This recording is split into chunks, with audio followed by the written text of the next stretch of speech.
બગદાણામાં આજે મોટી સંખ્યામાં કોળી સમાજના આગેવાનો ભેગા થયા છે। સુરતથી 200 ગાડીઓનો કાફલો છે તે બગદાણા આવ્યો છે। તેવામાં હવે અનેક જગ્યાએ બગદાણાનો જે વિવાદ છે તેને લઈને તંત્રને આવેદનપત્ર પાઠવવામાં આવી રહ્યું છે અને એસઆઈટીની રચના બાદ પણ કેમ હજી સુધી મુખ્ય આરોપી સુધી પોલીસ નથી પહોંચી તેને લઈને સવાલો ઉઠાવવામાં આવી રહ્યા છે। શું છે આ સમગ્ર મામલો, વાત કરીશું આ વિડીયોમાં। વૈષ્ણવજન તો તેને કહીએ જે પીડ પરાઈ જાનાને રે। નમસ્કાર, નવજીવન ન્યૂઝમાં આપનું સ્વાગત છે। હું છું જયંત દાફડા। માયાભાઈ આહિરના ડાયરાથી જે વિવાદ શરૂ થયો હતો અને જે વિવાદિત ટિપ્પણી કરવામાં આવી હતી તે મામલે બગદાણાના નવનીતભાઈએ વાંધો ઉઠાવ્યો હતો અને ત્યારબાદ માયાભાઈએ માફી માંગી અને માફી માંગી લીધા બાદ આ નવનીતભાઈ જે હતા તેમની ઉપર હુમલો થયો હતો અને આ હુમલા પાછળ તેમણે આક્ષેપ કર્યો છે કે જયરાજ આહિરનો હાથ છે, જે માયાભાઈ આહિરના પુત્ર છે। અને આ જે આક્ષેપ થયો ત્યારબાદ કેટલાક વિડીયો પણ સોશિયલ મીડિયામાં વાયરલ થયા, જેમાં આ નવનીતભાઈને માર મારતી વખતે જે વિડીયોમાં જે વ્યક્તિ દેખાતા હતા તે જ વ્યક્તિ જયરાજ આહિરના જે વિડીયો વાયરલ થયો હતો તેમાં દેખાતા હતા અને તેને જ લઈને કોળી સમાજમાં ભારે નારાજગી જોવા મળી હતી। આ સમગ્ર મામલાને લઈને ગત સોમવારના રોજ કોળી સમાજના ધારાસભ્ય અને સાંસદો છે તે ગાંધીનગર પહોંચ્યા હતા અને આ મામલે મુખ્યમંત્રીને રજૂઆત કરી હતી અને ત્યારબાદ એસઆઈટીની રચના કરવામાં આવી। એસઆઈટીની તાબડતોબ બેઠક બોલાવવામાં આવી અને તપાસ ક્યાં સુધી પહોંચી છે તે મામલે ભાવનગરના રેન્જ આઈજી દ્વારા માહિતી લેવામાં આવી હતી અને હવે કઈ દિશામાં એસઆઈટી તપાસ કરશે તે અંગેની માહિતી પણ આપવામાં આવી હતી। પરંતુ એસઆઈટી બન્યાના હજી 3 દિવસ થયા છે, પરંતુ જે મુખ્ય આરોપી છે તેની સામે કોઈ કાર્યવાહી નથી થઈ અને તેને જ લઈને હવે કોળી સમાજ છે તે મેદાને આવ્યો છે અને કોળી સમાજ દ્વારા અલગ અલગ જગ્યાએ તંત્રને આવેદનપત્ર પાઠવવામાં આવી રહ્યું છે। તેવામાં લીંબડીમાં કોળી સમાજના આગેવાનો છે તે ભેગા થાય છે અને રેલી કાઢવામાં આવે છે અને મામલતદારને આવેદનપત્ર પાઠવવામાં આવે છે। પહેલા તો શું કહી રહ્યા છે કોળી સમાજના આગેવાનો તેમને સાંભળીએ।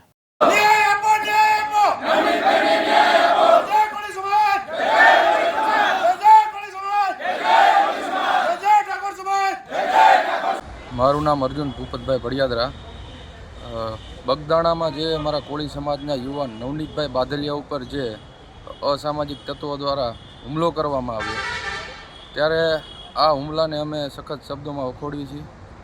આ હુમલામાં નવનીતભાઈએ જે આરોપીના નામ આપ્યા છે તે આરોપીઓને ક્યાંક ને ક્યાંક તંત્ર દ્વારા અમને એવું લાગે છે કે એમને એમની ઉપર રહેમ રાખી તેમને બાંધછોડ કરી તેમને મુક્ત કરી દેવામાં આવે છે।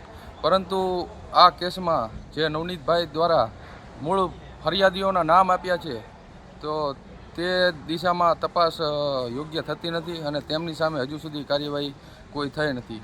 તો અમારા સમસ્ત કોળી સમાજના યુવાનોની ફક્ત એક જ માગણી છે કે નવનીતભાઈ દ્વારા જે પણ ફરિયાદ લખાવવામાં આવી છે, જે આરોપીઓના નામ દીધેલા છે તે તમામ આરોપીઓ સામે કડક કાર્યવાહી કરી યોગ્ય પગલાં લેવા બાબત અને આ શરૂઆતમાં જે નવનીતભાઈ જે ત્યાંના લોકલ પીઆઈ સાહેબે આમાં બાંધછોડ કરી આ કેસને સાવ બોધો કરવા માટે રાઉટિંગ જેવી કલમો રાઉટિંગનો કેસ કરી કેસને બોધો કરવામાં આવ્યો છે। તો આમાં જે પોલીસ કર્મચારીએ જે સામેના આરોપીઓનો સાથ સહકાર લઈ તેમને જે છાવરવાની પ્રયત્ન કરી છે તે તમામ પોલીસ કર્મચારીઓ ઉપર કડકમાં કડક પગલાં લેવામાં આવે અને જો અમને યોગ્ય ન્યાય આમાં નહીં મળે તો ભવિષ્યમાં અમારા સમાજના બધા જ આગેવાનોને સાથે રાખીને જે નિર્ણય કરવામાં આવે, જે લડાઈ લડવામાં આવે તે અમે મજબૂતાથી અને નિડરતાથી લડશું।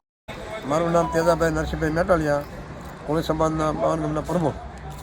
આજે મેં આવેદનપત્ર આપી દીધું છે કે અમારે બગદાણા જે નવનીતભાઈ ઉપર હુમલો થયો એને અમે વખોડવી છીએ અને જે મેન આરોપી છે એને કોઈને હજુ પકડ્યા નથી, એ પકડાય એને અંદર કરે એમાં અમારે બધા સમાજની માગણી છે।